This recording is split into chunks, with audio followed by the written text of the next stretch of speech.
बोलो श्री प्राणनाथ प्यारे की जय। धाम के धनी की जय। सर्व सुंदर साथ की जय। प्रणाम जी सुंदर साथ जी। समस्त सुंदर साथ जी के चरणों में कोटान कोट प्रणाम जी। आई सुंदर साथ जी, श्री किरंतन ग्रंथ प्रशिक्षण शिविर के 6वें दिन में जूम और फेसबुक के माध्यम से जुड़े हुए आप सभी सुंदर साथ जी का हार्दिक अभिनंदन स्वागत करते हुए सभी सुंदर साथ जी के चरणों में प्रणाम जी करता हूं मैं। ये सुंदर साथ जी, आज के कार्यक्रम की शुरुआत करेंगे धामधनी के आह्वान के साथ में। तो धामधनी के आह्वान के लिए मैं श्री मित्र पराजुली सुंदर साथ जी नेपाल से मैं निवेदन करूंगा, और इसके पश्चात वाणी गायन के लिए श्री पूजा खुराना सुंदर साथ जी जयपुर तैयार रहेंगे। आइए मित्र पराजुली जी। बोलिए श्री प्राणनाथ प्यारे की जय, सद्गुरु महाराज की जय। सर्वप्रथम त सिंहासनमा विराजमान सच्चिदानन्द पूर्ण ब्रह्मा परमात्मा राजी महाराजको चरण कमलमा कोटि कोटि प्रेम प्रणाम। त्यसै गरी श्री किरन्तन ग्रन्थ प्रशिक्षण शिविरका मुख्य प्रवक्ता महाराज सुशान्त महात्माजीको चरण कमलमा कोटि कोटि प्रेम प्रणाम। र यसै गरी आजको 6औं दिनमा उपस्थित हुनुहुने सम्पूर्ण सुन्दर साथको चरणमा कोटि कोटि प्रेम प्रणाम स्वीकार्नुहोस् म राज्यको आह्वान। प्रणाम जी।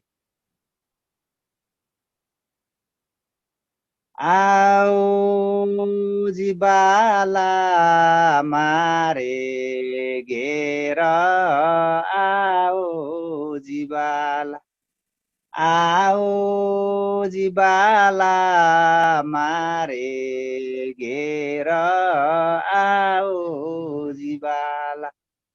एकलडी परदेशमा मुने मुकिने काचल्या, आओ जीवाला, आओ जीवाला मारे घेर, आओ जीवाला। मुने होती निदलडी, मुने होते निदलडी, तमे सुति मुकी काराते, तमे सुति मुकी काराते। जागिने जोता पिउजी नपासे, जागिने जोता पिउजी नपासे, पछि तो थासे प्रभाते, पछि तो थासे प्रभाते। आओ जीवाला मारे घेर, आओ जीवाला, आओ जीवाला मारे घेर, आओ जीवाला। कल कलिने कौसु तमने, कल कलिने कौसु तमने, आओ जो आणी किणे, आओ जो आणी किणे मारा मनना, मनोरथ पुरजो मारा मनना, मनोरथ पुरजो श्रीन्द्रावती लागि चरणे, श्रीन्द्रावती लागि चरणे। आओ जीवाला मारे घेर, आओ जीवाला, आओ जीवाला मारे घेर, आओ जीवाला। बोलिए श्री प्राणनाथ प्यारे की जय, सदगुरु महाराज की जय। प्रणाम। प्रणाम जी सुंदर साथ जी। बहुत बहुत आभार। धामधनी का प्रेम पूर्वक आह्वान किया। आई सुंदर साथ जी, हम वाणी गायन की तरफ आगे बढ़ेंगे। तो वाणी गायन के लिए मैं श्री पूजा खुराना सुंदर साथ जी से निवेदन करूंगा, वाणी गायन करेंगे। बोलो श्री सतगुरु महाराज की जय। बोलो श्री प्राणनाथ प्यारे की जय, सतगुरु महाराज की जय, सर्व सुंदर साथ की जय। कीर्तन। श्यामा जी शाम के संग, ज्योति अति जोर जंग करती पूरन रंग। श्यामा जी शाम के संग, ज्योति अति जोर जंग करती पूरण रंग। पर आत्म परे श्यामा जी शाम के संग, ज्योति अति जोर जंग करती पूरण रंग। अंग अंग उच्च रंग सखी सखी मन उमंग, अंग अंग उच्च रंग सखी सखी मन उमंग। अलबेली अति अभंग भामनी रस भरे, अलबेली अति अभंग भामनी रस भरे। श्यामा जी शाम के संग, ज्योति अति जोर जंग करती पूरन रंग। पर आत्म परे श्यामा जी शाम के संग, ज्योति अति जोर जंग करती पूरन रंग। छठ के छेल कंठ मेल हास खेल रंगरेल, छठ के छेल कंठ मेल हास खेल रंगरेल। बंद बेल ठमके ठेल काम निकेली करे, बंद बेल ठमके ठेल काम निकेली करे। श्यामा जी शाम के संग, ज्योति अति जोर जंग करती पूरन रंग। पर आत्म परे श्यामा जी शाम के संग, ज्योति अति जोर जंग करती पूरन रंग। कंठहार सजे सिंगार नैन समारे शोभे मुखार, कंठहार सजे सिंगार नैन समार शोभे मुखार।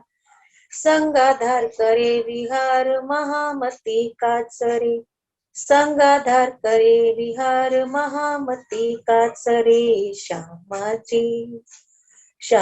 जी शाम के संग, ज्योति अति जोर जंग करती पूरन रंग। पर आत्म परे श्यामा जी शाम के संग, ज्योति अति जोर जंग करती पूरन, ज्योति अति जोर जंग करती पूरन। बोलो श्री प्राणनाथ प्यारे की जय, बोलो श्री सतगुरु महाराज। प्रणाम जी सुंदर साथ जी, प्रणाम जी, बहुत बहुत आभार। आइए सुंदर साथ जी, अब आज का क्लास हम शुरू करेंगे। सर्वप्रथम 5वें दिन के क्विज का रिजल्ट हम देखेंगे। सुंदर साथ जी, हम देख रहे हैं स्क्रीन पर 5वें दिन के क्विज का रिजल्ट।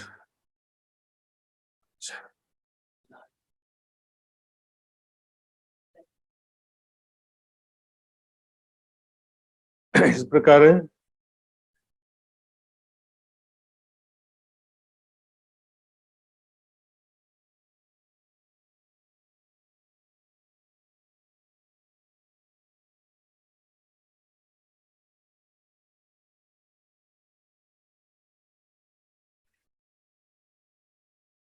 तो ये सुंदर साथ जी देख रहे हैं हम 5वें दिन के क्विज का रिजल्ट इस प्रकार है। टोटल 59 सुंदर साथ ने इसमें भाग लिया, जो कि पिछले दिन की अपेक्षा काफी कुछ कम दिखाई दे रहा है।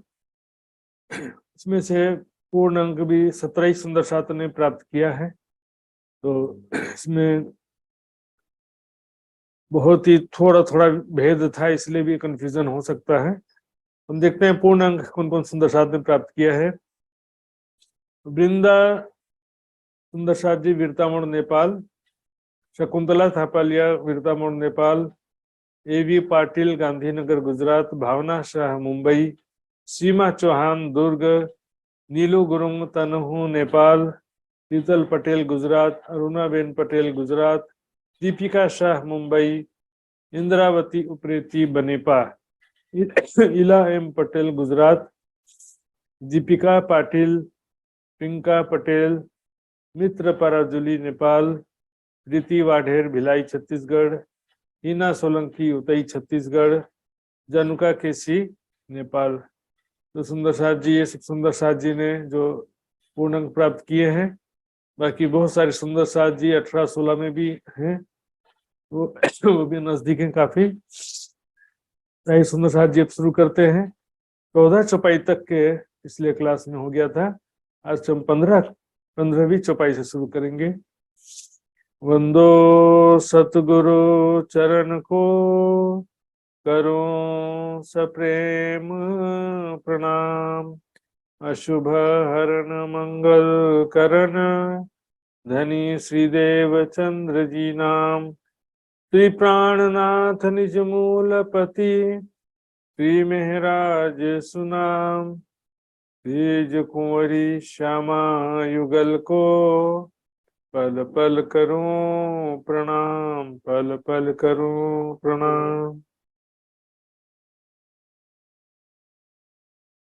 करम तना बंद छेरे वज्र में, वेद पुराण एम बोले, दया नहीं जीव हिंसा करे, ते करम चंडाल नहीं तोले, ते करम चंडाल नहीं तोले।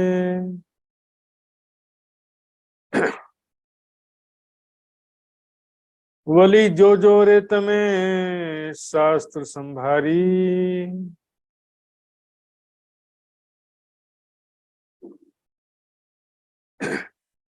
वली जो जो रे तमें शास्त्र संभारी। एक सुंदर साथ जी देखेंगे शब्द वली अर्थात तो पुनः जो ये गुजराती के शब्द है। जो मतलब देखो, तमें शास्त्र संभारी, शास्त्रों के कथनों को सुनकर विचार करो, देखो इस विषय में शास्त्रों में क्या लिखा है। एणी पेरे बोले वाणी, एणी पेरे मतलब इस प्रकार से सभी धर्म ग्रंथ कहते हैं। क्या कहते हैं? कुंजर कथवा मेरु मानस माही, सर्वे एकच प्राणी। कुंजर यानी हाथी, जो कि बड़ा शरीर होता है, उसमें भी वैसा ही जीव है। कथवा छोटा सा सूक्ष्म जीव होता है, उसमें भी वैसा ही जीव है। बड़े छोटे जीवों के जीव में कोई अंतर नहीं है। मेरु पर्वत में भी और मानस यानी मनुष्य में भी, सर्वे एकच प्राणी, सभी में एक ही प्राणी है। अब ये बात क्यों कह रहे हैं? देखिए रेफरेंस क्या है, विषय वस्तु क्या चल रही है। दया नहीं जीव हिंसा करे, यहाँ पर जीव हिंसा की बात है। कुछ लोग कहते हैं कि भाई ये जीव को नहीं मारेंगे तो छोटा सा जीव है, कीड़े, छोटा सा चींटी को मारा तो बोले तो छोटा सा जीव था, तो छोटा चींटी मारो या बड़ा हाथी मारो, हिंसा का पाप सभी जगह बराबर लगेगा। और ग्रंथों में कहा गया सुंदर साथ जी, 8 लोगों को पाप लगता है मांसाहार में, 8 लोगों को पाप लगता है। पालने वाले, बेचने वाले, खरीदने वाले, मारने वाले, पकाने वाले, परोसने वाले, खाने वाले, खिलाने वाले, सबको पाप लग जाता। हमने थोड़ी मारा है, उसने मारा है। और आजकल क्या होता है कि बहुत सारे लोग व्यर्थ में जीव जंतुओं को परेशान करते रहते, कोई पक्षी को मार रहा है, कोई गाय को मार रहा है, कोई कुत्ते को मार रहा है। व्यर्थ में किसी भी प्राणी को कष्ट देंगे, परेशान करेंगे तो उसमें बहुत पाप लगता है सुंदर साथ। और यहाँ पर सर्वे एक प्राण, सब में एक समान जीव है। गीता का कथन है ज्ञानी पुरुष, विद्वान पुरुष चंडाल और ब्राह्मण में, कुत्ता और गाय में, सभी जगह एक समान आत्मा को देखते हैं। ज्ञानी की दृष्टि में कुत्ता और गाय में भी डिफरेंस नहीं है, और ब्राह्मण और चंडाल में भी कोई डिफरेंस होता नहीं। लेकिन यहाँ पर एक चीज एक्स्ट्रा आ गया, देखिए मेरू। अब यहाँ पर मेरू जो आ गया, मेरू का मतलब क्या होता है? पर्वत। क्योंकि ग्रंथों के अनुसार कण कण में वही चेतना है। सर्वम खल्वम इदम ब्रह्म, कण कण में व्याप्त ब्रह्म सत्ता को ब्रह्म समझ करके उन्होंने ऐसा कहा है। तो इसका कारण क्या है? देखिए, क्योंकि यहाँ पर जीव हिंसा का प्रसंग चल रहा है, यहाँ पर केवल ब्रह्म सत्ता और जीव चेतना को अलग अलग नहीं माना जा रहा है। जो सभी प्राणियों के हृदय में जीव चेतना है वो ब्रह्म सत्ता का ही रूप है। कण कण में ब्रह्म सत्ता, जीव चेतना के रूप में ब्रह्म सत्ता। हम ब्रह्मास्मि क्यों कह रहे हैं कि मेरी जीव चेतना ब्रह्म कहते हैं वो, लेकिन क्यों कहते हैं? क्योंकि ब्रह्म सत्ता का ही रूप है। कण कण में ब्रह्म क्यों कहते हैं? कण कण में ब्रह्म सत्ता है, इसलिए उसको कण कण में ब्रह्म कहते हैं। ब्रह्म सत्ता एक ही, अय आत्मा ब्रह्म, अर्थात ये जीव चेतना जो है वह ब्रह्म है। ऐसा क्यों कह देते हैं? साथ में होने की बात नहीं है सुंदर साथ जी, कि जीव चेतना के साथ में ब्रह्म सत्ता है, ऐसा दो चेतना की बात नहीं है। यहाँ पर क्या कह रहे? अय आत्मा ब्रह्म, यह आत्मा ही ब्रह्म है। आत्मा मतलब जीव चेतना, शुद्ध चेतना को ही ग्रंथों में आत्मा कहा जाता है। तो निशा जी देखेंगे तो बहुत सारा भेद है और धीरे धीरे स्पष्ट होगा। लेकिन यहाँ का जो प्रसंग है सर्वे एकच प्राणी, ये अगली दो चौपाइयों में ये विषय स्पष्ट होगा। अन्न उदक वाय कीट पतंग सकल कहे से ब्रह्म। यहाँ पर क्योंकि उस समय जो है 400 साल पहले जो प्राणनाथ जी थे प्रत्यक्ष रूप से, उस समय में वैदिक मत के नाम से कौन सा मत प्रचलित था? संन्यास मत। वैदिक मत के नाम से संन्यास मत प्रचलित था। उस समय आर्य समाज का मत प्रचलित नहीं था। तो उस समय क्या होता था? यही सिद्धांत मानते थे, कण कण में ब्रह्म, पिंडे सो ब्रह्मांडे, सर्वम खल्वम इदम ब्रह्म मानते थे। तो उसी हिसाब से देखिए, अन्न यानी कि अन्न, उदक यानी जल, वाय यानी वायु, कीट यानी छोटा कीड़ा, पतंग यानी जो लाइट के चारों तरफ पतंगा घूमता है ना, उसमें सकल कहे चे ब्रह्म, सबके अंदर ब्रह्म है। ऐसा उस समय वैदिक मन की मान्यता थी। ऐसा क्यों था? क्योंकि सभी कण कण में ब्रह्म सत्ता है। यहाँ पर देखेंगे अन्न, जल, वायु, ये सब जो है सांसारिक दृष्टि से जड़ कह सकते हैं, लेकिन वास्तव में ब्रह्म सत्ता तो कण कण में व्याप्त है ना। और वही ब्रह्म सत्ता जो है जीव रूप से भी व्याप्त है। यह बात जो है विष्णु और जजिल के प्रसंग से भी स्पष्ट होता है, जहां पर कहा गया है एक उंगल जमी छोड़ी नहीं, पूरी धरती में एक उंगल जिमी भी नहीं छोड़ा कि जहां पर सिजदा ना किया हो। अब बोलेंगे कि सभी जगह सूक्ष्म जीव, तो सभी जगह सूक्ष्म जीव पॉसिबल ही नहीं है। पत्थर है बड़े बड़े, तो उसके अंदर कैसे सूक्ष्म जीव होंगे? बड़े बड़े पहाड़ है, पत्थर है, तो उसके अंदर सूक्ष्म जीव कहाँ से होंगे? दो सूक्ष्म जीव है तो उनके बीच गैप तो रह जाता है। कण कण में जो है ब्रह्म सत्ता, वही स्वाप्निक चेतना शक्ति विष्णु भगवान के रूप में है, वही विष्णु भगवान के अंदर है, वही स्वाप्निक चेतना शक्ति सभी प्राणियों के अंदर है। चर अचर, चर का मतलब क्या होता है? जो चलायमान है। अचर मतलब जो स्थिर है। सबके अंदर एक ही चेतना व्याप्त माना जाता है, क्योंकि एक ही चेतना मतलब ब्रह्म सत्ता या स्वाप्निक चेतना शक्ति। देखिता अंधला था। अब यहाँ प्रसंग क्या चल रहा है? हिंसा का प्रसंग चल रहा है। देखते हुए भी अंधे बनते, जानबूझ करके जानकर अनजाना बन जाते, जैसे हम तो कुछ जानते नहीं है। हमने तो जैसे क्या है कि हिंसा करेंगे, मछली बकरी मुर्गी सब खाएंगे, सोचते हैं कि हमको पाप नहीं लगेगा। एक तरफ से धर्म का भक्ति का दिखावा करते हैं, दूसरी तरफ से जीव हिंसा भी करते हैं। दिखावे की भक्ति करते हैं पछे बांधे अनेक पेरे कर्म, अनेक प्रकार के कर्म बंधन में बंध जाते हैं। पहले तो हिंसा, जीव हिंसा का पाप किया, और उसके बाद दिखावे का भक्ति करके जो दिखावे का पुण्य करते हैं, पाप करो और गंगा नहाओ, जीवन भर पाप करके पैसा कमाओ, अनीति से धन कमाओ, और उसमें से थोड़ा सा पैसा धर्म में दान कर दो, तो नाम का नाम हो गया, काम का काम हो गया, दोनों हो गया। पैसा भी बेईमानी से पैसा भी कमा लिए और दान करके सोचते हैं, लेकिन इसमें दिखावे का भक्ति करने से तो पुण्य कुछ नहीं मिला, और पाप का भंडार कमा के बैठे। और सही मायने में जो पुण्य कर भी रहे हैं, गरीबों का सेवा, किसी को भोजन खिलाना, इस तरह से धार्मिक कार्य कर भी रहे हैं, वो प्रतिष्ठा करके, दिखावा करके, देखो मैंने इतना दान किया, मैंने इतना सेवा किया, बोल बोल करके लुटा देते हैं, बचता कुछ भी नहीं। यहाँ पर सर्वत्र जो कण कण में जो कहा गया है सुंदर साथ जी, तो मांस खाने वालों के पास 25 तरह का बहाना रहता है।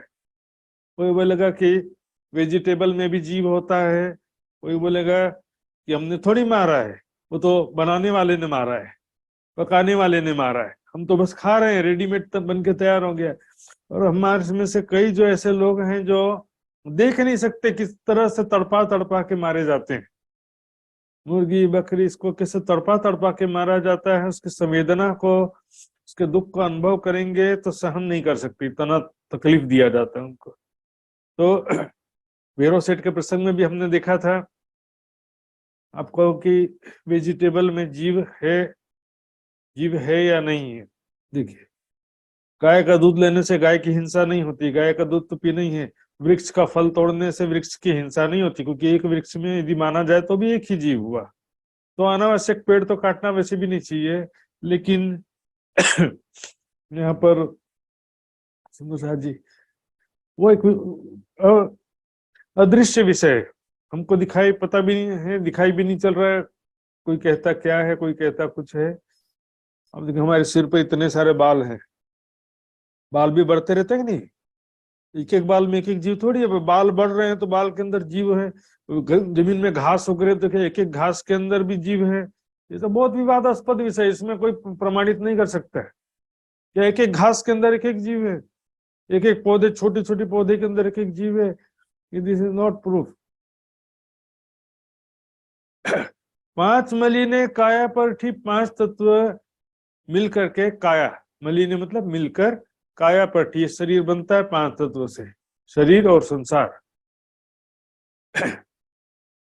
इधर अर्थ लिखा हुआ है, मैं बोल भी रहा हूं, ते माहे जीव समानो, और उसमें जीव चेतना आके समा जाता है, अर्थात 5 तत्व के शरीर में जीव प्रवेश करता है। इस प्रकार थावर जंगम सकल व्यापक, देखिए ध्यान से देखिए, सकल व्यापक की बात है। सकल यानी सर्वत्र, कण, संसार के कण कण में, सभी जगह में जो भी थावर यानी कि स्थिर, जंगम यानी चलायमान, चर अचर स्थावर जंगम का मतलब क्या? इसमें केवल बोले कि स्थिर रहने वाले जीव, स्थिर रहने वाले जीव, ये क्या परिभाषा? क्या पत्थर के अंदर फिर स्थिर रहने वाला कोई जीव है? पत्थर के अंदर, चट्टान के अंदर, बड़े बड़े पहाड़ों के अंदर, पानी के अंदर भी देखेंगे तो पूरा पानी तो जड़ हो गया, फिर उसके अंदर पूरे पानी में कण कण में थोड़ी कोई जीव होता, बहुत सारा पानी साफ भी होता है, उसमें कोई जीव भी नहीं हो, ऐसा भी हो जाता है। तो कण कण में ब्रह्म सत्ता होना है। लेकिन यहाँ पर प्रसंग चल रहा है हिंसा, जीव हिंसा की बात चल रही है। कण कण में, सभी जगह में वही ब्रह्म सत्ता ही जीव के रूप में है, इसलिए यहाँ पर ब्रह्म सत्ता और जीव चेतना को अलग अलग नहीं गिना जा रहा। इस प्रकार सभी जगह व्यापक है। तो फिर हिंसा तो हिंसा है ना, किसी को भी दुख देंगे तो भी उसका फल तो हमको भुगतना ही पड़ेगा। साफ दिल सुहागनी कबहू न दुखावे किन, हवे वरन हवे थया जुजवा। अब यहाँ पर क्या हो गया? देखो, मनुष्यों में हवे ने, अब यहाँ पर मनुष्यों की बात चल रही है। मनुष्यों में क्या हो गया? वर्ण, एक तो वर्ण और दूसरा वेशभूषा। थया जुजवा, जुजवा यानी अलग अलग हो गए। अलग अलग वर्ण, अलग अलग जाति, अलग अलग वेशभूषा, अलग अलग खान पान, अलग अलग त्योहार सीजन, सब चीजें अलग अलग हो गई। वर्ण का मतलब वैसे तो क्या होता है? रंग। वर्ण का मतलब क्या होता है? कलर। तो कलर और जाति कैसे हो रहा है यहाँ पर? दोनों चीज का मिश्रण क्यों करें? चार जाति ब्राह्मण क्षत्रिय वैश्य शूद्र कहते हैं, लेकिन इसको चार वर्ण क्यों कहते हैं? क्योंकि यहाँ पर स्वभाव या कर्म के हिसाब से चार कहा गया। देखिए, ब्राह्मण को सफेद रंग क्यों कहा गया? सतोगुण प्रधान, ओनली सतोगुण होना चाहिए, तमोगुण रजोगुण ना हो, तभी वो ब्राह्मण कहला सकता है। हाँ? ब्राह्मण के घर में जन्म लिया तो ब्राह्मण नहीं हो जाते, क्योंकि इसमें वर्ण सफेद वर्ण तम सतोगुण का प्रतीक है, सतोगुण होना चाहिए। ऊंचे कुल में जन्म लिया, करनी उच्च ना हुई, सुवर्ण कलश सुरा भरा साधु निंदा सही। सोने का घड़ा है लेकिन अंदर शराब भरा, ऐसी स्थिति तो क्या होगा? ऊंचे कुल में जन्म तो लिया, उत्कर्णी उच्च ना हुई। इसमें दूसरा देखेंगे क्षत्रिय। क्षत्रिय को लाल कलर कहा गया, क्यों? सतोगुण और रजोगुण का मिश्रण है, दोनों गुण 50-50। वैश्य को पीला रंग कहा गया, क्यों? रजोगुण और तमोगुण का मिश्रण है। और शूद्र ने तमोगुण, जिसके अंदर पूर्ण तमोगुण हो, शराब मांस मछली विलासिता पूर्ण जीवन आलस्य निद्रा प्रमाद, तो वो शूद्र है, बुरे से बुरा निकृष्ट आदमी। तो ये स्वभाव कहा गया, लेकिन अभी जो है लोग क्या कि जाति जो है, हम तो ब्राह्मण हम क्षत्रिय लेकर जबरदस्ती बैठे रहते हैं। मनुस्मृति का कथन है, जन्म ना जायते शूद्र कर्मणा द्विज उच्यते। जन्म से सभी शूद्र ही होते हैं, लेकिन बाद में कर्म करके वो चार में डिवाइड होते हैं। जिनके अंदर जरा भी बुद्धि ना हो, केवल पशु के समान जैसे गधे को बोझ उठवाते हैं ना, उस तरह का इंसान भी होते हैं, केवल बिल्कुल बुद्धिहीन। तो क्या कि भाई मालिक के सेवा करते रहो, ऐसे लोगों को कहा गया। ब्राह्मण क्या? ब्रह्म जानाति इति ब्राह्मण, जिसके पास ब्रह्म ज्ञान हो वही ब्राह्मण हो। क्षत्रिय कौन है? जो देश धर्म के लिए युद्ध लड़े। अब देख रहे हैं सेना में तो सभी जाति के लोग हैं, वैश्य ने कृषि और व्यापार। तो जो है कर्म के अनुसार ब्राह्मण शूद्रता को प्राप्त हो जाता है और शूद्र ब्राह्मणत्व को प्राप्त हो जाता है। इसी प्रकार जो है अलग अलग में चेंज हो जाते हैं, इसमें जबरदस्ती नहीं होता है। खास तौर पर देखेंगे ये जो बुद्ध गीता का बहुत अच्छा श्लोक है कि जब बुद्ध निष्कलंक स्वरूप प्रकट होंगे उस समय शूद्र ब्राह्मण गाय सुअर में जो भेद कहे जाते हैं वो भेद नष्ट हो जाएंगे। अर्थात ब्राह्मण और गाय सुअर और शूद्र में कोई भेद नहीं रहेगा, क्योंकि सारे ब्रह्म ज्ञानी हो जाएंगे। तो सभी को जागृत बुद्धि मिल गया और सभी को ब्रह्म ज्ञान प्राप्त हो गया, तो फिर सारे ब्राह्मण नहीं हो गए, ब्रह्म जानती इति ब्राह्मण, सारे ब्रह्म ज्ञानी हो जाएंगे। उस समय कोई किसी से नहीं कहेगा क्या मैं तुझे समझा दूं। लेकिन अभी यहाँ पर संसार में एक नौटंकी नाटक चल रहा है, एक अधम उत्तम और मध्यम। एक उत्तम स्वभाव का उत्तम ज्ञान वाला है या उत्तम आचरण वाला है, दूसरा मध्यम ज्ञान वाला है, मध्यम आचरण वाला है, और उसके अलावा फिर क्या है? अधमा अधम। अधम है, अधम से भी अधम है। पशुवत जीवन, जो पशु का जीवन उनसे अच्छा कहा जा सकता है, ऐसे भी मनुष्य होते हैं। कम से कम पशु भोग कर रहे लेकिन किसी का पाप तो नहीं कर रहे ना। दिन रात छल कपट बेईमानी हिंसा धोखाधड़ी और विलासिता पूर्ण जीवन, खाना सोना शराब मांस मदिरा, ये तो पशु से भी गए बीते हो गए ना। देखिए एक फोटो था उसमें, उस फोटो में मुर्गी बकरी गाय और ऊंट का फोटो था और नीचे लिखा था हम जानवर हैं। जैसे कहते हैं ना, गर्व से कहो हम हिंदू हैं, से गर्व से कहो हम जानवर हैं। हम तो जानवर हैं, लेकिन जो हमको मार के खाते हैं फिर उसको क्या कहे? फिर हमसे भी कोई निकृष्ट शब्द होना चाहिए ना। हम तो जानवर हैं लेकिन हमको भी जो मार के खाते हैं उसको क्या कहें? अधमा अधम। वस्त खरीति विमुक्त है, आत्मिक दृष्टि हटा समाप्त कर दिया। आत्मिक दृष्टि से देखे तो सभी समान हो गए ना। अभी ऊपर की चुपाइयों का है ना, ब्राह्मण चंडाल, गाय, सुअर, कुत्ता सब में समान चेतना है, तो फिर भेदभाव क्यों? आत्मा की दृष्टि भी नहीं है और एक परमात्मा की भी पहचान नहीं है। इस शरीर की देह दृष्टि से चल रहे हैं सब। दिखावे की भक्ति, न परमात्मा को ठगा जा सकता है न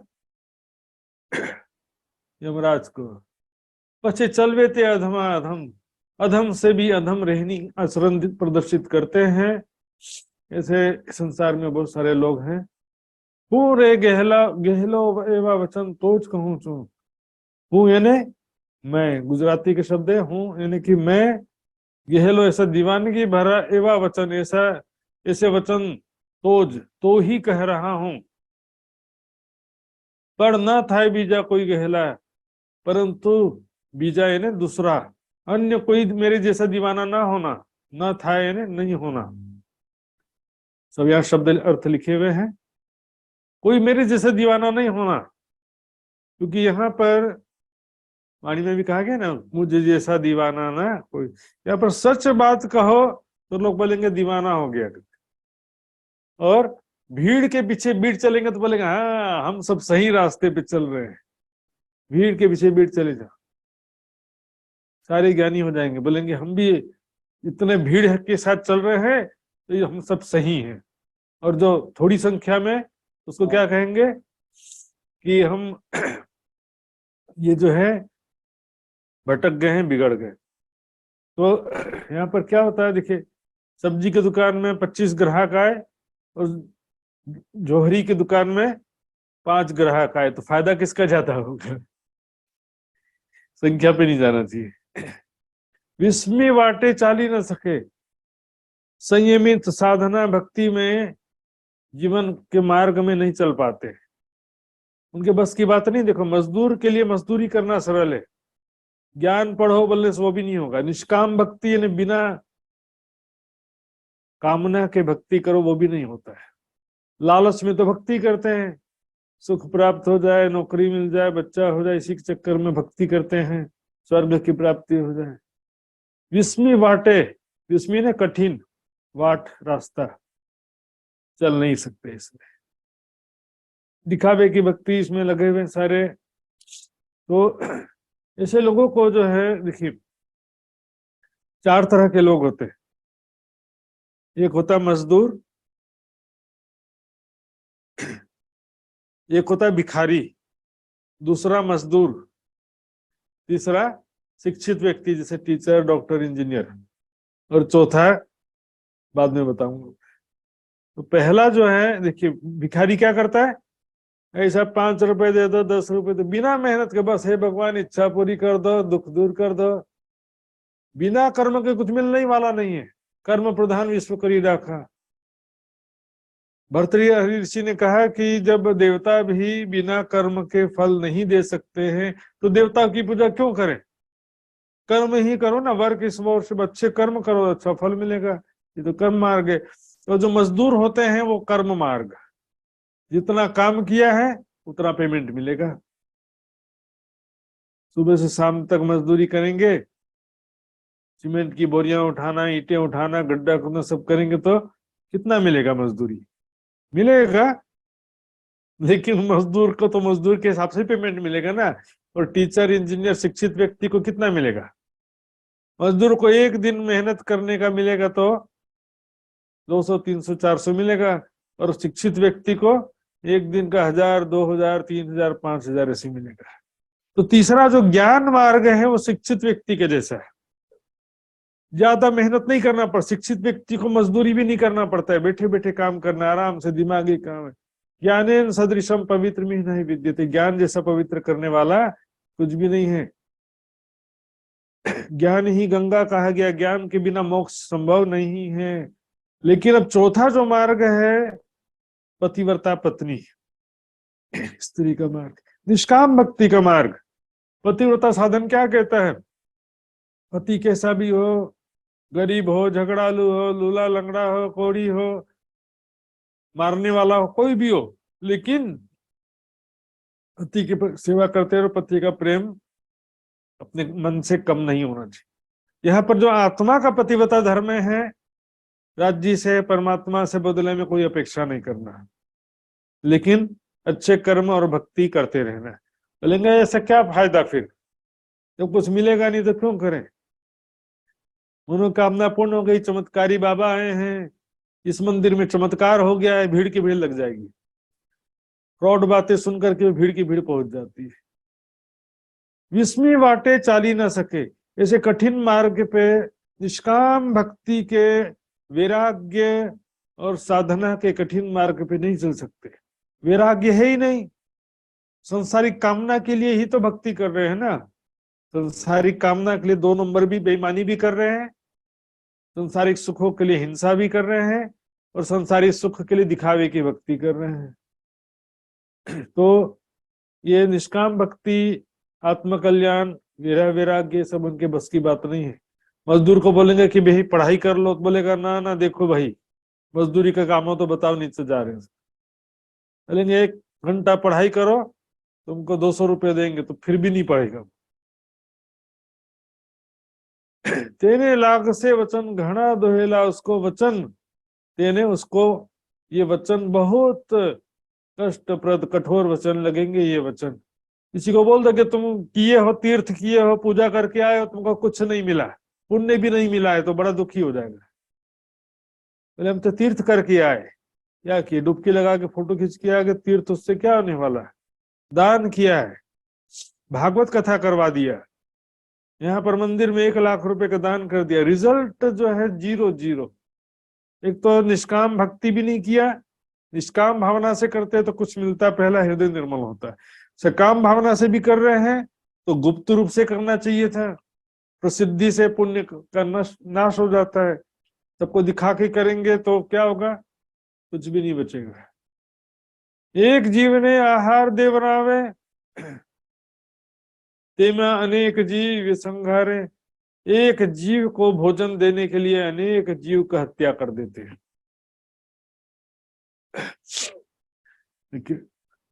एक जीव कौन है, वो मैं भी हो सकता हूँ, मेरा परिवार भी हो सकता है। अपने परिवार का पालन पोषण करने के लिए क्या करते हैं, एक तो जो मांसाहारी होते हैं तो पता नहीं कितने सारे जीवों का जीवन भर में वध कर देते हैं। मछली, मुर्गी, सब प्रकार का उनका जो है हत्या करते ही हैं। इसके अलावा अनेक प्रकार से अनीति से धन कमाने के लिए धन कमाते हैं, फिर अनेक प्राणियों को कष्ट भी देते हैं, अपने तरफ से बेईमानी करके दूसरे का अधिकार छीन करके अनेक प्रकार का कष्ट भी देते हैं।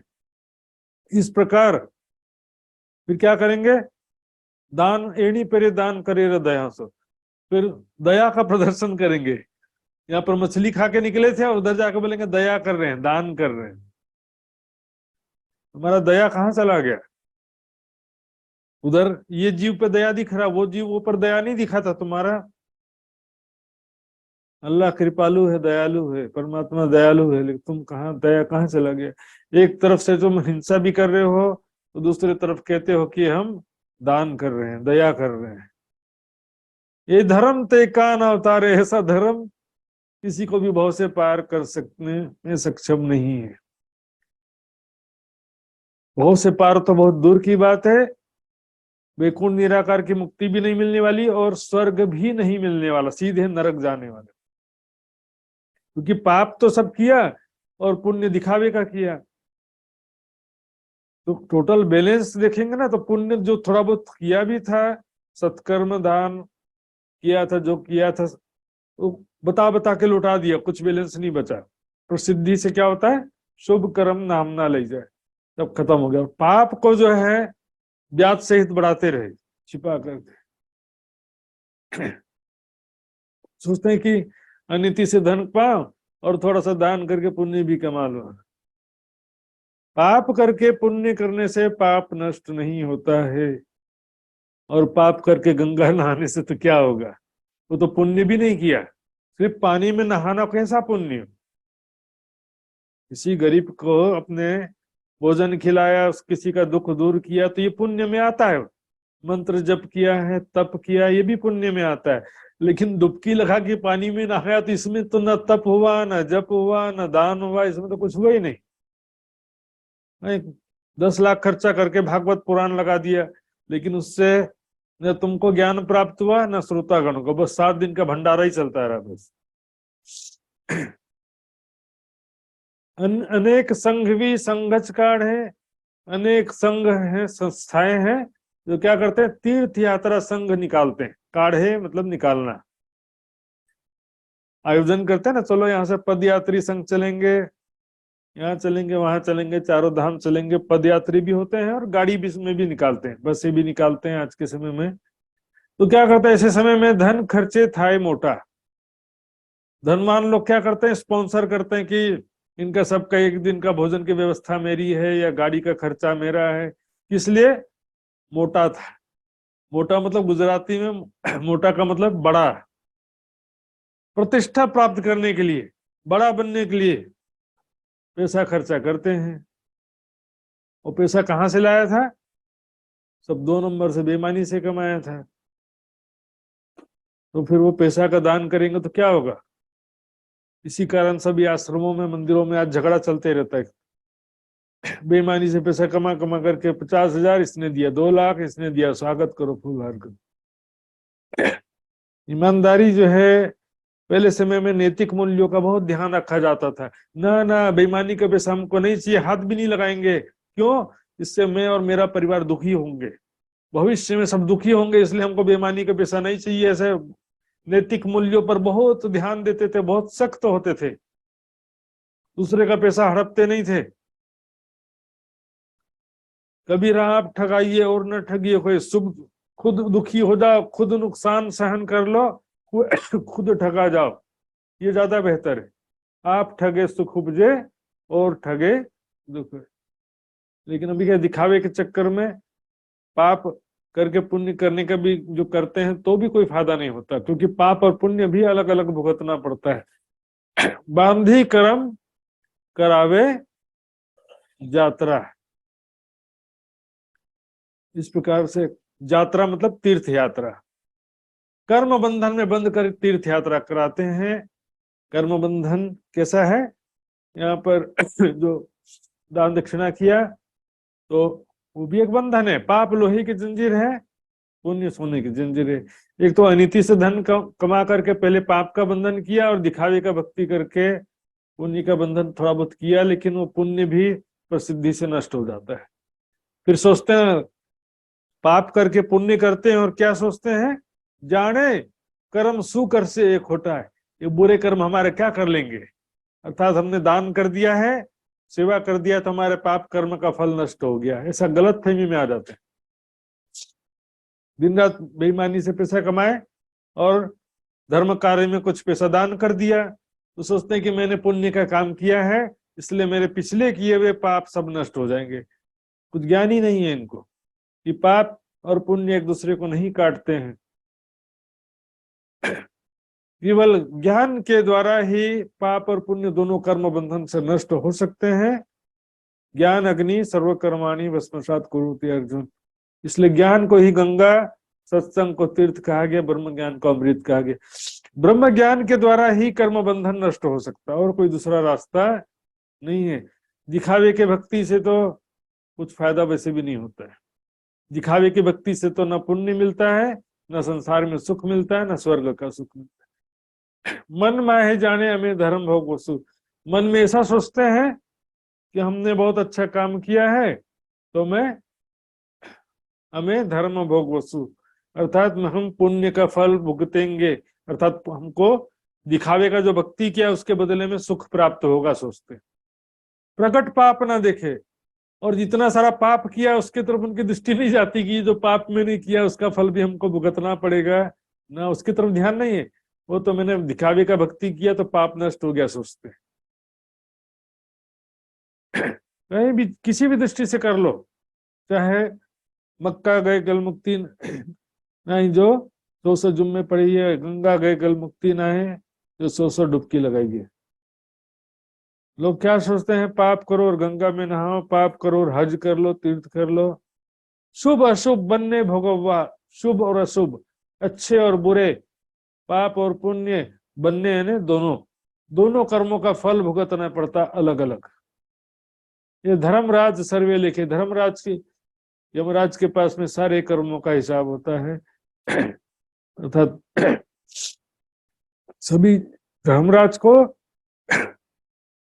सभी कर्म, सभी ने क्या क्या अच्छे बुरे कर्म किए सबका जानकारी होता है।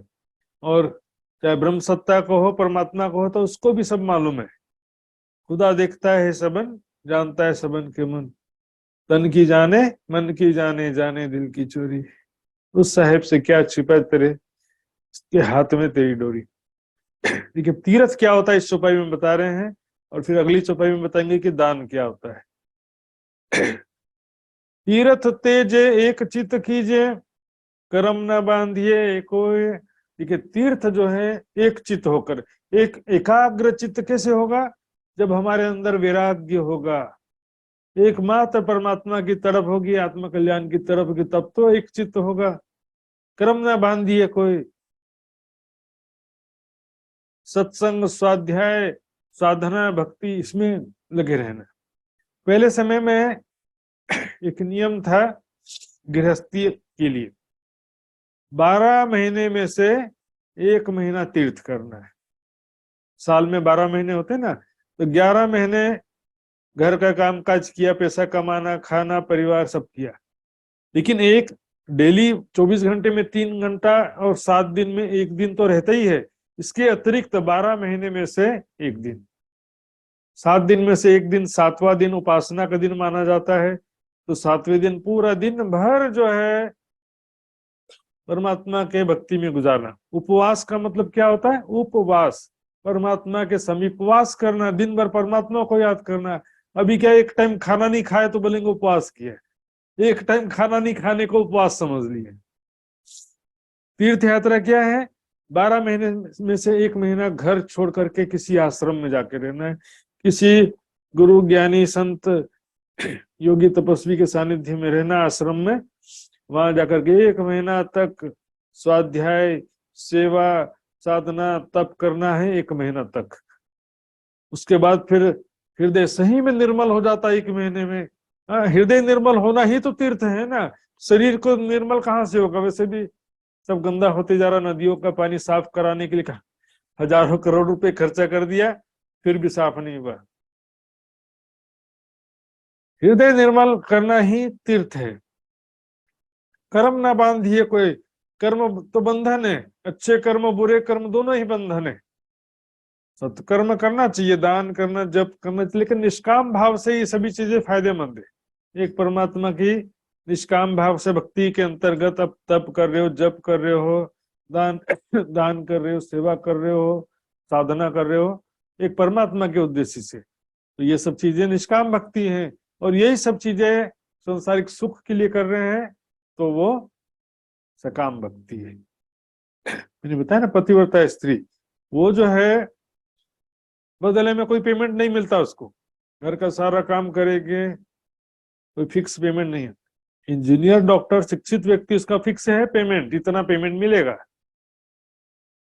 स्त्री को भले पत्नी को कोई पेमेंट नहीं मिलता, लेकिन घर की मालकिन तो वही रहती है ना। निष्काम भक्ति में दिखने में कुछ नहीं मिलता, लेकिन परमात्मा का पूर्ण संरक्षण और पूर्ण शक्ति साथ में कार्य कर रही होती। अहनिस प्रीते प्रेम सो रम्य। अहनिस तीर्थ यात्रा के दरमियान पल पल जो है वैराग्य विरह से युक्त होकर के परमात्मा के ही चिंतन में ध्यान में डूबे रहना है। तीर्थ एणी पेरे होए, आपने कहा ना यमुना जी, तीर्थ जमुना सोए, परम धाम के जमुना जी में ध्यान में स्वयं को परात्म स्वरूप किशोर सखी स्वरूप में देखते हुए वहां पर झिलना करना है, वो भी राज्य श्यामा जी सखियों के साथ में, अकेले अकेले नहीं। अर्थात परम धाम के स्वरूप और लीलाओं का ध्यान करना ही तीर्थ है। लेकिन उसके लिए संयमित साधना में जीवन भी जरूरी है। उपवास में एक टाइम खाना नहीं खाते हैं या सात्विक भोजन करते हैं, क्यों? क्योंकि भी मिर्च मसाला और पेट ठूस ठूस के खाना खा करके ध्यान भक्ति दिन भर तो क्या, आधा घंटा भी नहीं होने वाला है। तो क्या दिन भर कम खाना खाकर सात्विक भोजन खा करके भक्ति दिन भर करते हैं, क्योंकि शरीर साथ तो देना चाहिए ना, मन तो साथ देना चाहिए। ऐसा तीर्थ होता है, दिखावे का गए, रिजर्वेशन आने जाने का हो गया, वहां रूम का अरेंजमेंट, खाना पीना, फोटो वोटो खींचे, पंडितों को दान देकर के आ गए, कुछ फायदा नहीं होने, कुछ भी पुण्य नहीं मिला, जीरो। दान करे सो हो देखा देखी, देखेंगे यहाँ पर दान देने से हमारा नाम हो रहा है, वहां सब दान देंगे, और जहां दान देने से नाम नहीं हो रहा है तो अरे इधर इधर आदमी को दान देके क्या फायदा। काम नहीं देख रहे कि किस काम में आवश्यकता है, कौन सा काम जरूरी है, कौन आदमी आपके सेवा का सही उपयोग कर रहा है, वो नहीं देखेंगे, देखा देखी। यहाँ पर बोले देंगे तो नाम हो जाएगा, बांधे थे कर्म, यानी किस प्रकार से अनेक कर्म बंधनों में बंध जाते हैं। पहले तो क्या पाप किया, फिर पाप को हटाने के लिए पुण्य किया, फिर पुण्य का सत्कर्म का दिखावा किया, प्रसिद्धि किया, कुल मिलाकर कर्म के अपार बंधनों में बंध जाते हैं। मन तड़ी आंकड़ी न लादे, मन के बंधन को नहीं समझ, आंकड़ी है ना गुत्थी बंधन, मन को बंधन क्या है, किसी ने रस्सी से बांध रखा है हमारे जीव को, बोलते हैं ना भवसागर में फंसे हैं, जन्म मृत्यु के चक्र में फंसे हैं। किस प्रकार बंधन में, क्या रस्सी से बांधा है हमको किसी ने? हमारे चित्त के संस्कार, हमारी इच्छाएं ही बंधन है। पुनर्जन्म का कारण क्या है? अंतमति स्वगति, संसारिक इच्छाएं कामनाएं ही पुनर्जन्म का कारण है। यहाँ पर जो हम दिन रात पाप करता है मनुष्य, वो भी क्यों करता है? संसारिक इच्छाओं कामनाओं के लिए। तेने बंधाए बंध विषय, किस प्रकार से बहुत सारे कर्म बंधनों से बंध जाते हैं, ऐसे जन्म जन्मांतर तक भी कर्म बंधन समाप्त होते नहीं। जीव संहारता मन न विमासे, जीव का हत्या करने में जरा भी डर नहीं लगता है। किसी के साथ बेईमानी करने में, छल कपट करने में, धोखाधड़ी करने में, किसी का पैसा हरण करने में, लूटने में, किसी गरीब का खून चूसने में जरा सा भी डर नहीं लगेगा कि बदले में हमको इसका कभी ना कभी फल तो मिलेगा। पाप करने में जरा भी डर नहीं लगता है। और क्या करेंगे? जाग करे नाम ने, पूजा पाठ करेंगे। जाग मतलब यज्ञ, यज्ञ करेंगे किस लिए? नाम नाय, प्रतिष्ठा के लिए, दिखावा के लिए पूजा पाठ भक्ति का दिखावे का आचरण करेंगे। तो आज का समय ऐसा, कलयुग का समय, मनुष्य जो है पाप करने से जरा सा डर लगता नहीं, लेकिन सीधे भक्ति करने से सबको शर्म आएगा जरूर।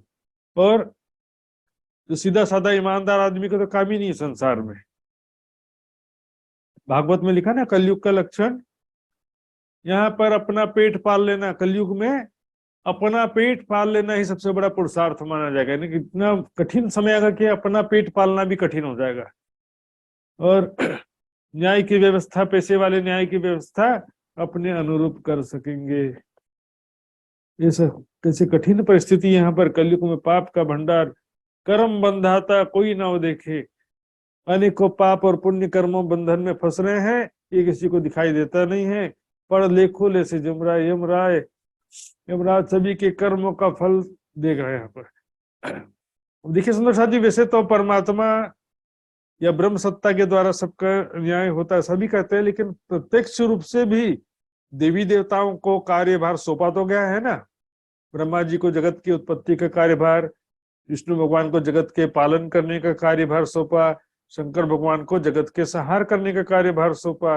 लेकिन ये तीनों हेड ऑफ द डिपार्टमेंट है, इनके नीचे भी बहुत सारे देवता हैं जो इनके आदेश अनुसार कार्य करते हैं। तो प्रकट रूप से भी कुछ देवताओं को कार्यभार सौंपा गया, जैसे जल देव, अग्निदेव, वरुण देव, इंद्रदेव।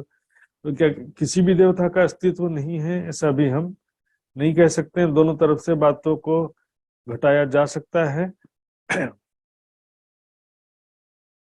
अनेक देरा पर्वों ने परवा,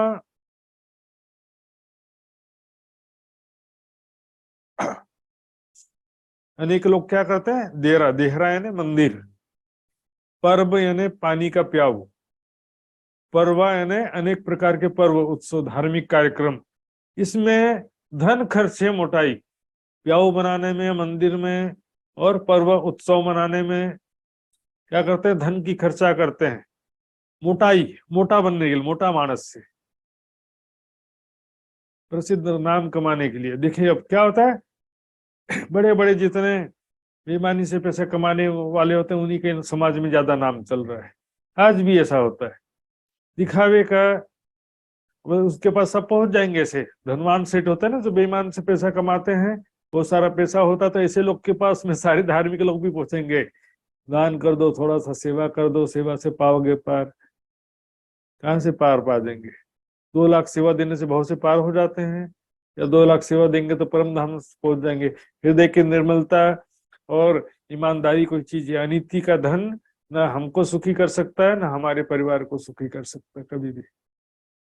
वैसे तो कहते हैं कि जो कर्म किया वही फल भुगतेगा, लेकिन पाप कर्म से पैसा कमाया है तो जो बच्चे ने पाप नहीं किया है तो उसको भी उसका फल भुगतना पड़ता है, क्योंकि बेईमानी के पैसे से कोई सुखी हो सकता नहीं है। वो पैसा जाएगा कोर्ट में, हॉस्पिटल में, यही सब खत्म हो जाएगा। खेताबाई का देखा ना, पैसा सारा खत्म हो गया, एक पैसा काम नहीं आया। कुछ जल गया, कुछ पानी में डूब गया, और बच्चा कुछ राजकोष में चला गया। प्रसिद्ध प्रकट थाय पाखंडे, प्रकट रूप से पाखंड करते हैं। प्रसिद्ध होने के लिए सबके बीच में नाटक करेंगे, हाँ इसने बहुत सेवा किया है, हम सभी सुंदर साथ को भोजन की सेवा किया है, प्रणाम हो, से दिखावा करने के लिए। जे माहे भांड भवाई, जैसे नाटक करने वाला नाटक नौटंकी करता है ना मंच में, तो सबको मालूम है तो रामलीला चल रही, तो राम का नाटक कर रहा है, सीता का नाटक कर रहे, रावण का नाटक कर रहे, सही वैसे ये भी उसी के जैसा उदाहरण दिया जा रहा है। ये भी नौटंकी से कम नहीं है। पुण्य कर्म का नौटंकी कर रहे, सत्कर्म का नौटंकी कर रहे हैं, सेवा का नौटंकी कर रहे हैं। दान दया सेवा सर्वे अंगे, दान करो चाहे दया करो चाहे सेवा करो, निष्काम भावना से अहंकार रहित होकर के करना है, अपने पूर्ण सामर्थ्य के अनुसार। सर्वांगे, सभी अंगों से मतलब यहाँ पर शारीरिक सेवा तो सभी में भी शरीर के सभी अंग यूज नहीं होते हैं। सर्वांगे मतलब मन वचन कर्म से, मन से वचन कर्म से। कीजिए ते सर्वे गोप, गुप्त रूप से करना चाहिए सत्कर्म। दान करो चाहे सेवा करो, यदि सकाम भक्ति का मार्ग कर रहे हो तो भी, और निष्काम भक्ति के मार्ग में भी, क्योंकि दान दया सेवा दोनों मार्ग में होता है। सकाम में क्या होता है, संसारिक कामनाओं के लिए या स्वर्ग की प्राप्ति के लिए, मनोकामना पूर्ति के लिए सत्कर्म करते हैं, और निष्काम भक्ति में मात्र परमात्मा की प्राप्ति के लिए, या जिसका जो लक्ष्य हो। ज्ञान नहीं हो तो भी निष्काम भक्ति तो होता है ना, कोई विष्णु भगवान की निष्काम भक्ति कर रहा है, कोई निराकार की निष्काम भक्ति कर रहा है। तो निष्काम भक्ति की बात नहीं, यहाँ पर गुप्त रूप से जो है, सकाम भक्ति वालों को भी गुप्त रूप से करना पड़ेगा, तब उनको पुण्य कर्म का फल मिल सकेगा। दिखावा करने से पुण्य कर्म का फल उनको भी नहीं मिलेगा, सकाम भक्ति को भी नहीं मिलेगा। और निष्काम भक्ति वाले को भी मान प्रतिष्ठा से बचना बहुत आवश्यक है।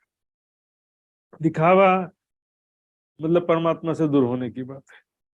इसलिए वैदिक ग्रंथों में लिखा है, सन्यासी सम्मान को विष समझे और अपमान को अमृत समझे, क्योंकि सम्मान का इच्छुक सन्यासी प्रशंसावादी होकर के पतित हो जाएगा।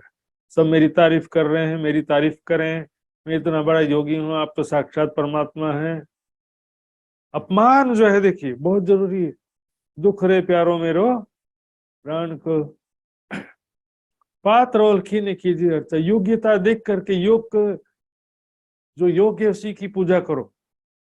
किसी की भी पूजा नहीं, कोई महापुरुष कोई चमत्कारी, किसी की भी पूजा करने से कोई फायदा नहीं। एक परमात्मा ही उपास्य है। सेवा भी कर रहे हैं तो योग्य व्यक्ति को देख के सेवा करो। जो दिखावे के पंडे और दिखावे के पंडित ब्राह्मण सब दिखावे को कोई फायदा नहीं। जहां जरूरत है, जब आपके धन का सदुपयोग हो रहा है, ज्ञान के प्रचार में या मानवता की सेवा में, गरीब दीन दुखियों की सेवा में भी कर रहे हैं तो भी अच्छी बात है, लेकिन जहां आवश्यकता वहां करना चाहिए। दिखावे वाले में कोई फायदा नहीं। शास्त्र अर्थ तो ये जो पे यानी अच्छी तरह से जोइए, यानी देखिए अच्छी तरह से शास्त्रों का अर्थ समझिए। दिखावे के भक्ति से तो पुण्य भी नहीं मिलता है। आपका पैसा दान किया लेकिन सही जगह यूज नहीं हुआ तो पैसा किस काम का, फिर दान आपका व्यर्थ चला जाएगा। और फिर उसमें भी कई तरीके कहे गए ग्रंथों में। जैसे कि मान लो आपने एक बार भोजन खिलाया किसी को, तो क्या होगा, एक बार भोजन खिलाया तो एक ही बार पुण्य मिलेगा ना, दो दो बार थोड़ी मिलेगा।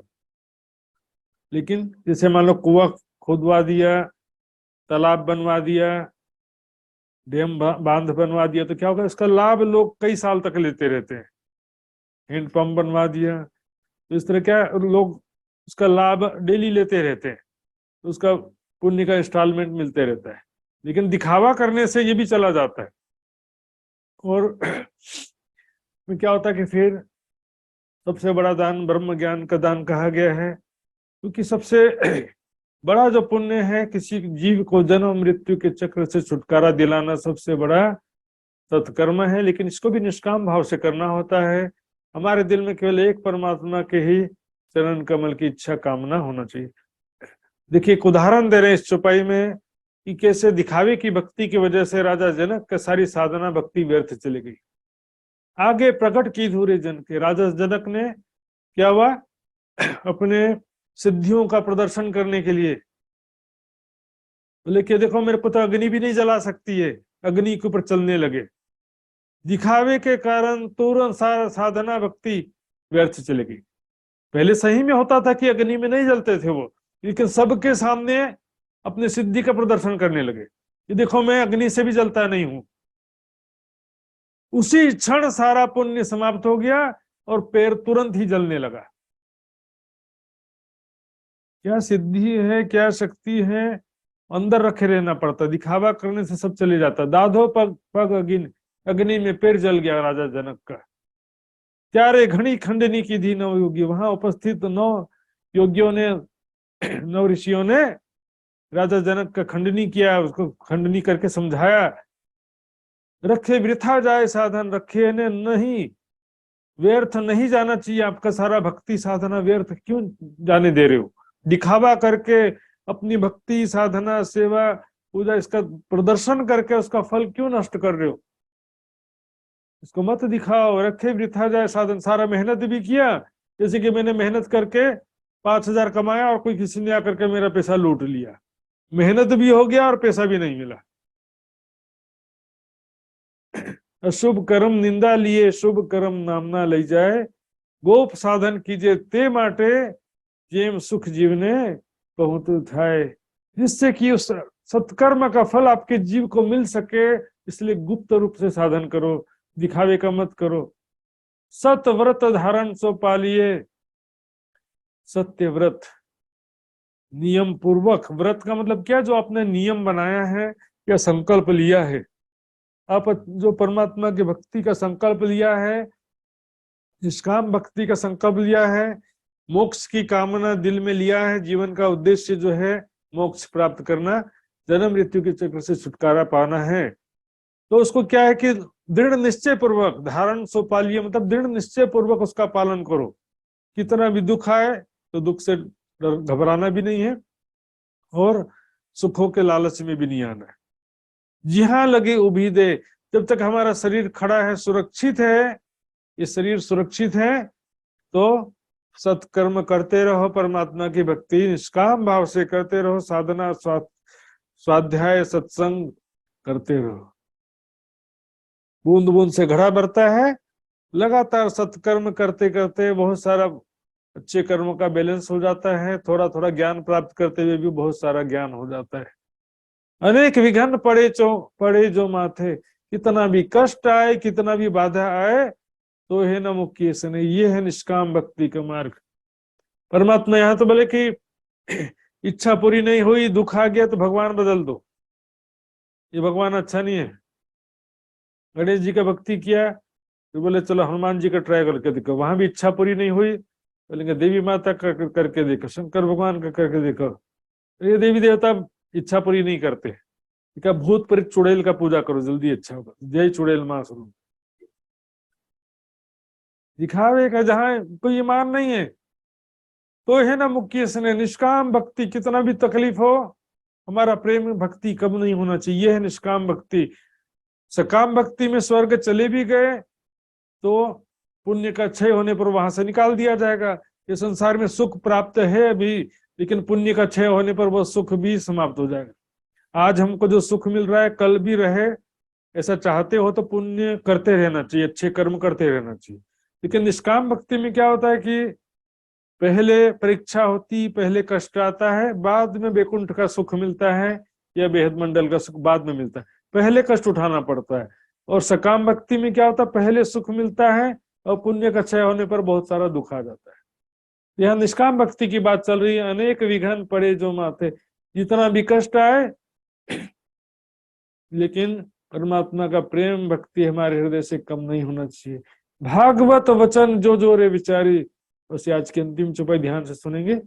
भागवत वचन, श्रीमद् भागवत के ग्रंथ में जो वचन लिखे हैं, जो जो वाला नहीं, गुजराती में जो मतलब देखो, जो विचारी, विचार करके देखो, सार अक्षर जैसे सार रूप बात कहा गया है।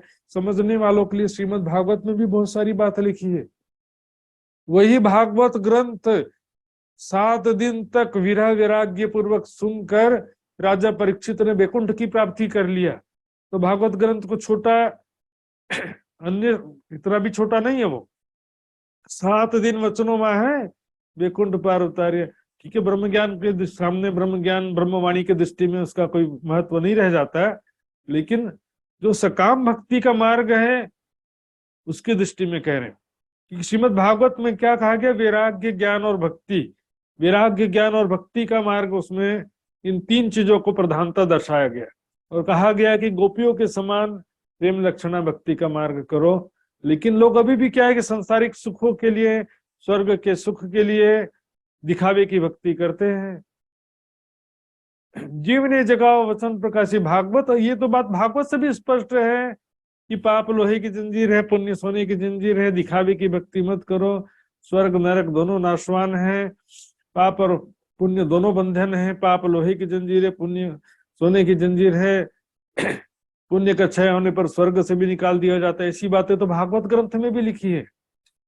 अभी मैंने बताया था पहले भी कि ये जो है कीर्तन पुराने चल रहे हैं, इसमें परमात्मा कौन है, कहाँ है, ये है कि वो है, ये नहीं है, वो नहीं है, देवी देवता परमात्मा ने, इस तरह ये विषय अभी नहीं यहाँ पर है। यहाँ पर जो विषय क्या है, तो मनुष्य जो है उनको जीवन का लक्ष्य ही नहीं मालूम है। संसारिक सुखों के लिए, स्वर्ग के लिए जो भक्ति कर रहे हैं, वो पर दिन रात पाप कर रहे हैं और दिखावे की भक्ति कर रहे हैं। उनका कंपैरिजन कर रहे हैं वैकुंठ और निराकार के निष्काम भक्ति से, उसका कंपैरिजन कर रहे हैं। इसलिए यहाँ पर भागवत वचन में भी देखें तो वैकुंठ के विषय में भी कई चौपाई आई थी बीच में, उनको समझा रहे कि भी निष्काम भक्ति का मार्ग अपनाओ, जीवने जगाओ वचन प्रकाशी, ज्ञान के वचनों का प्रकाश करके, हृदय में ज्ञान के वचनों का प्रकाश करके अपने जीव का जगाओ। हृदय उघाड़ो, उघाड़ो मत, हृदय ने हृदय, हृदय की दृष्टि उघाड़ो, इन्हें खोलो। इस मत को, इस सिद्धांत को समझ करके हृदय की दृष्टि को खोलो, समझो हम जो कर रहे हैं उससे हमको बदले में क्या मिल रहा है। दिखावे की भक्ति से कुछ भी लाभ नहीं होने वाला है। मेला होता, मंदिर में भीड़ के भीड़ इकट्ठा हो जाते हैं, भंडारा खा करके चल जाते हैं। 10-10 रुपए रख देने से क्या होने वाला है। इसमें एक जने भंडारा करके नाम कमाने के चक्कर में बाकी लोग जो है खा करके बोले चलो। भंडारा से काम नहीं चलने वाला है। आश्रम का स्वरूप क्या है? आश्रम का मतलब ही है कि जहां पर हम साधना, स्वाध्याय, सत्संग करें। आश्रम में जाकर के बोले कि वहां सब प्रकार की सुविधाओं की अपेक्षा करें, तो आश्रम जाने से क्या लाभ हुआ? तीर्थ का मतलब ही है हम जो है सेवा, साधना, सत्संग करें। तो ये जो बातें हैं, इसमें मनुष्य जीवन का लक्ष्य इन चौपाइयों में विशेष रूप से दर्शाया गया है। साधना भक्ति के तरीके पर अभी जोर दिया गया है, क्योंकि ये कीर्तन पुराने हैं, इसमें महाराज की छाप है। इसमें मनुष्य जीवन का लक्ष्य समझाया गया है मुख्य रूप से, और निष्काम भक्ति अर्थात निष्काम भक्ति का मार्ग दर्शाया गया है। और वीरा वैराग्य की बातें, जीवन का उद्देश्य क्या है, जन्म मृत्यु के चक्र से छुटकारा पाना। यह है, दिखावे की भक्ति मत करो, दिन रात पाप कर्म मत करो, ये बातें इसमें समझा गया है। सुंदर साथ जी, तो इस विषय में, आज की चर्चा के विषय में किसी भी सुंदर साथ जी को कुछ पूछना है रेजेंट कर सकते हैं, खड़ा हाथ खड़ा करके। पूछ सकते हैं। और सुंदर साथ जी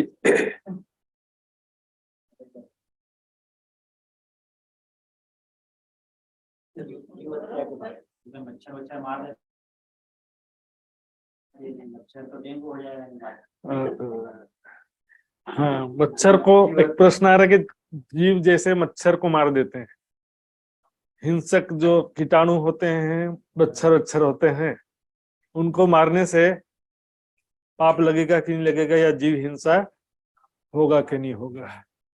तो इसमें देखिए, वैसे तो गृहस्थ के लिए अलग नियम है, सन्यासी के लिए अलग नियम होता है। सन्यासी के लिए तो किसी के भी हत्या करना अलाउ नहीं होता है। फिर भी जैसे क्षत्रिय होता है, क्षत्रिय तो क्या दुश्मन को मारता है ना, हत्या करना उसका तो धर्म ही है। जो धर्म और देश की रक्षा के लिए दुश्मन की हत्या करता है क्षत्रिय, तो क्षत्रिय को कोई पाप नहीं लगता इसमें, बल्कि उसको इसमें यदि सकाम भक्ति कर रहा है तो उसके बदले में पुण्य मिलेगा, और निष्काम भक्ति के रूप में भी कर रहा है तो भी उसको हृदय निर्मल होगा, मोक्ष का मार्ग सरल होता है। जैसे छत्रसाल जी महाराज जी ने में अनेक दुष्टों को, धर्मद्रोही और देशद्रोही लोगों को हत्या किया है, तो क्षत्रिय का धर्म है, इसमें कोई होता नहीं। इसी तरह से जो हमारे जीवन को नुकसान पहुंचाने वाले हैं, इसमें इम्पोर्टेंट है कि हम आंखों से देख करके, उसको देख कर समझ करके, किसी को जानबूझ करके बिना कारण के हत्या नहीं करना चाहिए पहले तो।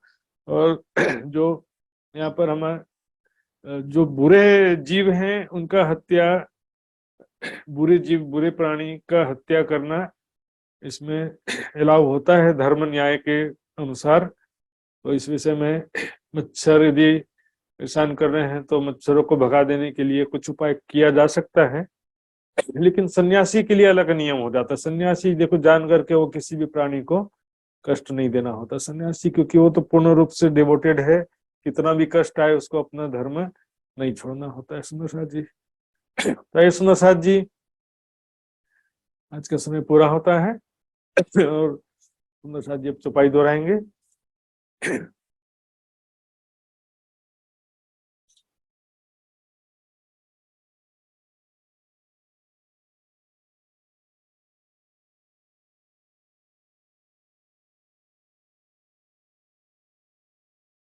भागवत वचन जो जो रे विचारी,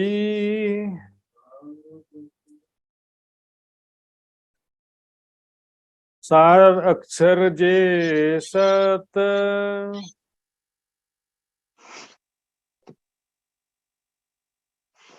जीवने जगाओ वचन प्रकाशी, जीवने जगाओ वचन प्रकाशी, हृदय उघाड़ो मत, हृदय उगाडो मुत, हृदय उघाड़ो मत। हृदय उगाडो मत। बोलो श्री प्राणनाथ प्यारे की जय, धाम के धनी की जय, सर्व सुंदर साथ की जय।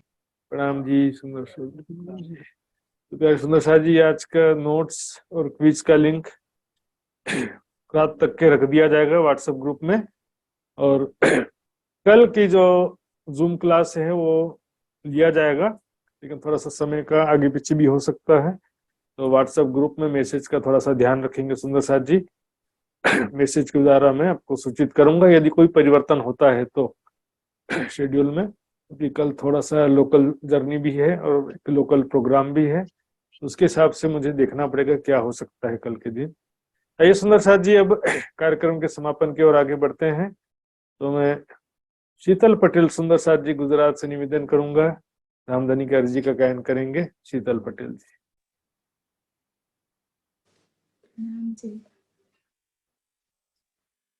पिया जी तुम होते सी की जियो में, अर्ज करूं मेरे पियू जी, हम जैसे तुम जिन करो मेरा, तलब तलब जाए जीव जी। जीवरा तो जीवे नहीं पिया, क्यों मिटे दिल की प्यास जी। तुम बिना मैं किसको कहूँ पिया, तुम हो मेरी आस जी। आस भी जानी तो करूं पिया, जो कोई दूसरा हो या जी। सविद पिया जी समर्थ दिन, रैन झत रोए रोय जी। जन्मांते जो मैं होती पिया, सो तुम देखत कीजियो। जब तुम आई के दिखाओगे, तब देखूंगी नैन नजर जी। हे पुकार पिया जी सुन के, अब ढीला करो अब जी न जी। खिन खिन खबर लीजियो, मैं अर्ज करूं दुल्हीन जी। इति अर्ज में तो करूं पिया, बीच पड़ी अंतराय जी। सो अंतर आड़ी टाल के दुल्हा, लीजे कंठ लगाय जी। कंठ लगाइए कंठ सो पिया, कीजे हास विलास जी। वारणे श्री इंद्रावती पिया जी, राखो चरणों के पास जी। तुम दुल्हा में दुल्हन पिया, और न जानो बात जी। इशक सो सेवा करू धनी, सब अंगो साक्षात जी।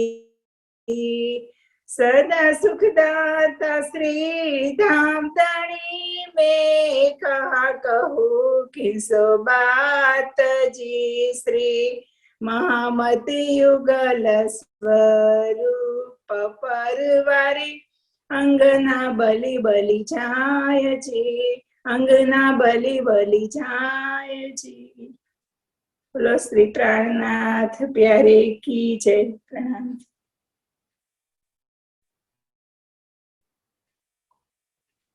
प्रणाम जी सुंदर साथ जी, बहुत बहुत आभार। सुंदर साथ जी, अब आज विदा लेने का समय हो गया है। कल फिर इसी प्रकार से हम चर्चा सत्संग के लिए वापस मिलेंगे जूम के माध्यम से। तो सभी सुंदर साथ जी के चरणों में प्रणाम करते हुए आज का कार्यक्रम समाप्त करते हैं। प्रणाम जी सुंदर साथ जी, प्रणाम जी महाराज जी, प्रणाम जी। प्रणाम जी महाराज जी। प्रणाम जी। प्रणाम जी महाराज श्री। प्रणाम जी सुंदर साथ जी। जी महाराज जी, सुंदर साथ जी, सुंदर साथ जी, प्रणाम जी।